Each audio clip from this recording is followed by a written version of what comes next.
It was a quiet, moonless night, and I was driving down a desolate highway, the only light coming from my car's headlights slicing through the darkness. The road stretched ahead, endless and empty, with no signs of life for miles. I was heading home after a long day, the silence of the night seeping into my bones. I turned up the radio to break the eerie stillness, but all I got was static. My phone had no signal either, which wasn't surprising out here. I tried to shake off the creeping unease, reminding myself that it was just another late-night drive. As I rounded a curve, my headlights caught something up ahead, a figure standing on the side of the road. My heart skipped a beat. What was someone doing out here in the middle of nowhere? I slowed down as I approached, squinting to get a better look.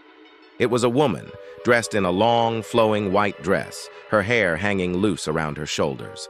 She was staring right at me, her eyes glinting in the light. Something about her didn't seem right. Her presence felt wrong, like she didn't belong here. But before I could react, she raised her arm and pointed straight ahead, as if signaling me to keep going. Against my better judgment, I continued driving, but the unease in my chest only grew. I glanced in the rearview mirror, expecting to see the woman receding into the distance. But she was gone, vanished. I shook my head, convincing myself that I must have imagined it. A few minutes later, the road began to curve again, this time leading to an old bridge. As I got closer, I noticed something was wrong. The bridge was damaged. Large chunks of the railing were missing, and it looked like it could collapse at any moment. I slammed on the brakes, my heart pounding. If I hadn't stopped, I would have driven straight off the edge. My hands trembled as I gripped the steering wheel, my mind racing. Had the woman been warning me? I decided to turn around, not wanting to risk crossing the bridge.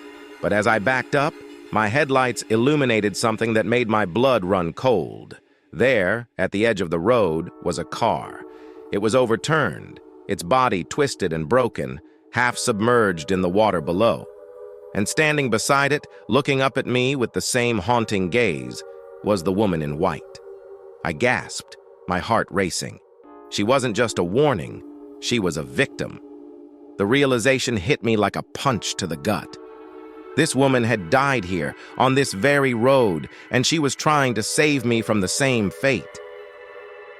I floored the gas pedal, speeding away from the bridge and the ghostly figure.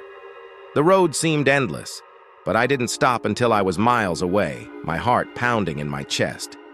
When I finally dared to glance in the rearview mirror, the woman was gone.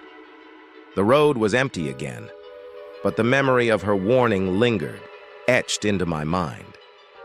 I never took that route again, and every time I think about that night, a shiver runs down my spine.